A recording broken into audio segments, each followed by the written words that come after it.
بسم اللہ الرحمن الرحیم۔ سلسلہ الافاضات الیومیہ من الافادات القومیہ، اس نام سے حضرت کے ملفوظات ہیں۔ اس کی 5ویں جلد کا انتخاب یہاں سے شروع ہے۔ جب وہاں جنت کے درجات اور نعمتیں دیکھو گے تو وہی کہو گے جو حدیث شریف میں آیا ہے کہ اگر دنیا میں ہماری کھال قینچیوں سے کاٹی جاتی اور ہم کو یہ درجہ ملتا تو بھی کیا خوب ہوتا، مگر اللہ تعالیٰ کی رحمت ہے کہ وہ اپنے اکثر صالح بندوں کو دونوں جگہ راحت دیتے ہیں۔ اگر کسی کو تکلیف بھی ہوتی ہے تو وہ محض جسمانی تکلیف ہوتی ہے، اور ان کی یاد کرنے والوں کو اس میں روحانی پریشانی نہیں ہوتی۔ لیکن یہ یعنی جو اہل اللہ ہیں ان لوگوں پر بھی مقدر سے مصائب و مسائل آتے ہیں، مشکلات ان کے لیے بھی مقدر ہوتے ہیں، لیکن اس کے ساتھ ساتھ اللہ تعالیٰ ان کو طمانینت اور سکون کی ایک ایسی خصوصیت عطا فرما دیتا ہے کہ وہ بظاہر دیکھنے میں مصیبتوں میں مبتلا ہوتے ہیں لیکن ان کے قلوب مطمئن ہوتے ہیں، اور ان کو ویسی ہراسانی پریشانی نہیں ہوتی جو اس دنیا کے اندر اللہ کے غیر صالح بندوں کو ہوتی ہے۔ ایمان والے بھی ہوتے ہیں مگر نیکوکار نہیں ہوتے، تو ان لوگوں کو جب مصیبت آتی ہے تو بہت پریشان ہو جاتے ہیں۔ اللہ تعالیٰ کی رحمت ہے کہ وہ اپنے اکثر صالح بندوں کو دونوں جگہ راحت دیتے ہیں۔ اگر کسی کو تکلیف بھی ہوتی ہے تو وہ محض جسمانی تکلیف ہوتی ہے، اور ان کی یاد کرنے والوں کو اس میں روحانی پریشانی نہیں ہوتی۔ یعنی جو یاد الہی میں مشغول رہتے ہیں ان کو مصائب تو آتے ہیں لیکن مصائب ان کی ہمت نہیں توڑ دیتے، مصائب ان لوگوں کو اندر سے کمزور نہیں کرتے بلکہ وہ باہمت رہتے ہیں۔ حضرت پرتاپ گڑھی رحمۃ اللہ علیہ فرماتے ہیں کہ صدمہ و آلام میں میرے دل کے تبسم کی مثال جیسے گھرے خاروں میں کوئی پھول چٹک لیتا ہے۔ ایسے تو فرما رہے ہیں کہ بھائی کانٹوں کے بیچ میں ہی گلاب کا پھول کھلتا ہے، تو اگر مصائب ہیں تو بھی میرا دل بالکل خوش ہے، کھلا ہوا ہے، کیونکہ اللہ تعالیٰ سے راضی ہوتے ہیں کہ بھئی مصیبت بھی اللہ ہی نے بھیجی ہے۔ نہ شادی داد سامانے نہ غم آورد نقصانے، بپیش ہمت ماں ہر چہ آمد بود مہمانے۔ ایسے فرما رہے ہیں کہ نہ خواہشات پوری ہونے سے، حسب منشا چاہتیں ملنے سے ہم بدمست ہوتے ہیں، اور نہ ہی غم اور مصیبت اور خواہش کے خلاف حالات کا پیش آنا ہمیں کمزور کر دیتا ہے، بے ہمت کرتا ہے۔ اس کا یہ اثر نہیں ہوتا، اس کا یہ اثر نہیں ہوتا۔ ہماری ایمانی قوت کا حال یہ ہے کہ جو بھی من جانب اللہ صورتحال سامنے آتی ہے وہ ہماری مہمان ہے، کیوں ہم اس کے میزبان ہیں، اللہ تعالیٰ نے بھیجا ہے، اللہ کی بھیجی ہوئی حالت ہے، اس لیے ہر حال میں راضی برضا رہتے ہیں اور مطمئن اور خوش رہتے ہیں۔ تو یہ ہوتا ہے۔ تو عام طور سے لوگ ظاہری حالت کو دیکھ کر یہ کہتے ہیں کہ بھائی مصیبتیں، نیک زندگی گزاریں گے تو کیا نیک لوگوں کو مصیبتیں نہیں ہیں؟ نیک لوگوں کو بھی مصیبتیں آ رہی ہیں، وہ بھی پریشان ہیں، لیکن پریشانی میں بہت فرق ہے۔ ان کی پریشانی کچھ اور ہے اور ہماری پریشانی کچھ اور ہے، تو یہ فرق نہیں سمجھتے، وہ باطنی حالت ہے۔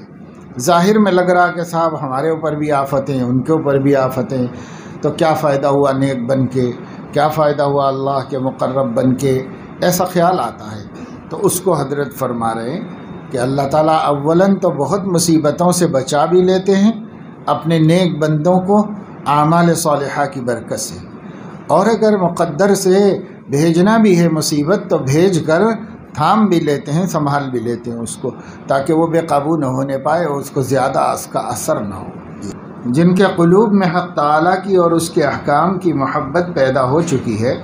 ان کی نظر میں تمام دنیا کا وجود مچھر کے پر کے برابر بھی نہیں، ان کے نزدیک تو اس کی بالکل ایسی مثال ہے کہ جیسے چھوٹے چھوٹے بچے مٹی یا ریت کے گھر بنا لیتے ہیں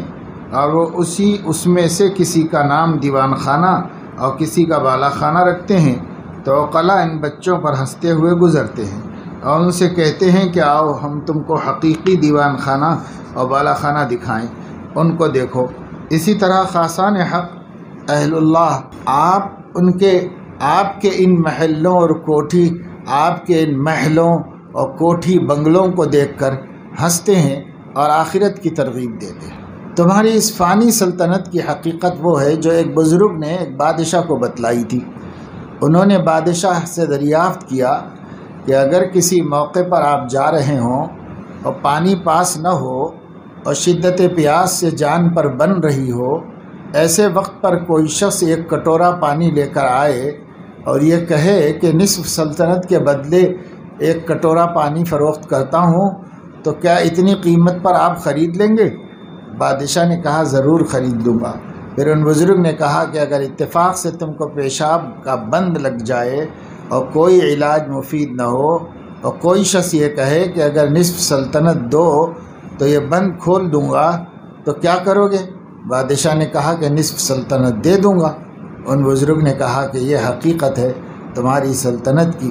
کہ آدھی سلطنت کی قیمت ایک کٹورا پانی کا اور آدھی سلطنت کی قیمت ایک کٹورا پیشاب کا، بس ختم۔ یہی ہو گئی، پوری حکومت بنٹ گئی آدھی آدھی۔ یوں اللہ تعالیٰ بندوں کو ہر وقت پانی آرام سے پی لے رہے ہیں، جب پیاس لگی جتنا چاہے پانی پی لے رہے ہیں، اور جب وہ پانی پیٹ میں زیادہ ہو گیا ضرورت سے تو جب چاہے نکل جا رہا ہے آسانی کے ساتھ۔ تو نہ پانی پینے میں تکلیف، نہ پانی نکالنے میں تکلیف۔ تو بادشاہت جو ہے وہ آدھی آدھی دے دیا انہیں، پانی پینے کے لیے آدھی سلطنت دے دیا اور پانی نکالنے کے لیے آدھی سلطنت دے دیا۔ تو سوچو ایسی کتنی سلطنتیں صبح سے شام تک ہمارے پاس اللہ پاک نے دے رکھی ہے، جس کی صحت اچھی ہے، جو کسی بیماری میں مبتلا نہیں ہے، یا کسی ایسی بیماری میں مبتلا نہیں ہے جو اس کے لیے سخت تکلیف دہ ہو یا رسوائی اور ذلت کا سامان ہو۔ ایسی بیماری بھی نہیں، اللہ تعالیٰ نے صحت بھی سلامت رکھی ہو، وقت پہ کھا لیتے ہوں، ہضم ہو جاتا ہو، پی لیتے ہوں، پیاس بجھ جاتی ہو، ضرورت سے آسانی سے فارغ ہو جاتے ہوں، وقت پر نیند آ جاتی ہو، ہاتھ پیر سلامت ہوں انسان کے کہ جو چاہے محنت کر سکے، جو چاہے کام کر سکے۔ ایک اللہ تعالیٰ کی کتنی نعمتیں ہیں اور کیسی بڑی اور عظیم نعمتیں ہیں۔ ان میں سے ایک ایک نعمت کو تصور کی دنیا میں مفقود مان کر دیکھو کتنی تکلیف دہ ہے۔ خالی سوچے کوئی کہ مثلاً آنکھ نہ ہوتی تو کیا کرتے، مثلاً بہرے ہوتے تو کیا کرتے، مثلاً گونگے ہوتے تو کیا کرتے۔ تصور کر کے دیکھے تو کیسی کیسی اللہ تعالیٰ نے محرومیوں سے بچایا ہے اور کیسی کیسی نعمتوں سے اللہ رب العزت نے سرفراز فرمایا ہے، پھر بھی ہم شکر گزار بندوں میں شامل نہیں ہو پائے تو کیا فائدہ ہوا۔ اس لیے اللہ تعالیٰ کے شکر گزار بندوں میں رہنا چاہیے۔ بہت اللہ نے نعمتیں عطا فرمائی، اتنی قیمتی کہ کیا کہہ سکتے ہیں۔ حضرت حکیم صاحب رحمۃ اللہ علیہ نے ایک دن مجلس میں سنایا کہ ایک مرید کا خط آیا ہے، کسی صاحب تعلق کا خط آیا تھا، اور اس کے اندر انہوں نے حضرت کو لکھا تھا کہ میری جو ہے گردوں کی تبدیلی ہونے والی ہے، یعنی ٹرانسپلنٹ کرنے والے ہیں، اس کو بدل کر کیا کرتے ہیں، تو 4 لاکھ روپے کا خرچ ہے اور گردہ تبدیل کرنے والے ہیں ایسے۔ تو حضرت نے ان کے لیے تو دعا فرما دی اور دعا کے لیے کہا حاضرین سے کہ بھائی دعا کر دو کہ ان کا آپریشن کامیاب ہو گئے۔ لیکن اس کے بعد حضرت نے بہت ہی درد اور تعجب سے لوگوں سے فرمایا کہ بھائی 8 لاکھ روپے کمر میں باندھ کے پھرتے ہو اور پھر بھی ناشکری کرتے ہو کہ اللہ تعالیٰ نے یہ نہیں دیا، وہ نہیں دیا، ہم غریب آدمی ہیں، محتاج آدمی ہیں۔ 8 لاکھ روپے کمر میں باندھ کے پھر رہے ہو، یعنی 4 لاکھ میں ایک گردے کا مطلب یہ ہوا کہ 8 لاکھ روپے تو ہمارے کمر میں بندھے ہوئے ہیں، اللہ تعالیٰ نے مفت میں دیے ہوئے ہیں۔ تو اہل اللہ اور بزرگان دین جو ہیں وہ عبرت و نصیحت حاصل کرنے کا ان کا طریقہ یہی ہوتا ہے، ہر چیز سے وہ اللہ تعالیٰ کو یاد کرتے ہیں، اللہ کے احسان کو یاد کرتے ہیں۔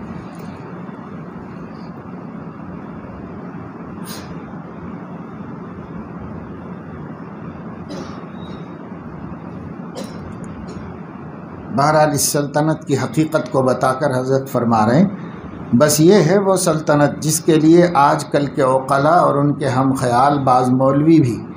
سرگرداں اور پریشان حال ہیں اور آخرت کو بھی بھول گئے ہیں۔ ان کی فکر بس یہ ہے کہ چاہے دین کا کتنا ہی نقصان ہو جائے مسلمانوں کو حکومت و سلطنت مل جائے۔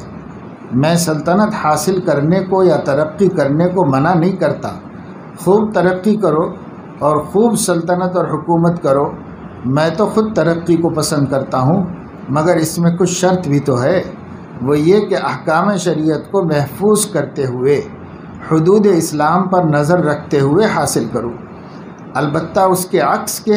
یعنی دین کو پامال کر کے ترقی حاصل کی جائے اس کے خلاف ہوں، کیونکہ ایسی حکومت مسلمانوں کے کام کی نہیں ہو سکتی جس میں پہلے احکام شرعیہ کو پامال کر دیا جائے۔ سو ایسی سلطنت باعث ترقی نہیں بلکہ باعث نحوست ہوگی۔ مجھ کو مقاصد سے اختلاف نہیں، طریقہ کار سے اختلاف ہے۔ میں یوں کہتا ہوں کہ سلطنت ہو یا حکومت، مال ہو یا جاہ، عزت ہو یا آبرو، اگر تم خدا کے احکام کی حفاظت کرتے ہوئے ان پر کاربند رہتے ہوئے حاصل کر سکو تو تم کو ہزار بار مبارک،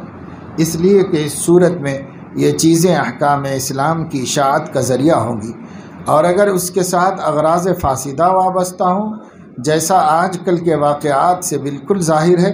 تو ایسی سلطنت و حکومت پر لعنت، ہزار بار لعنت۔ ایسی چیز مبغوض ہے، منحوس ہے، مردود ہے جو خدا کی یاد سے غافل کر دے یا شریعت کے احکام سے دور کر دے۔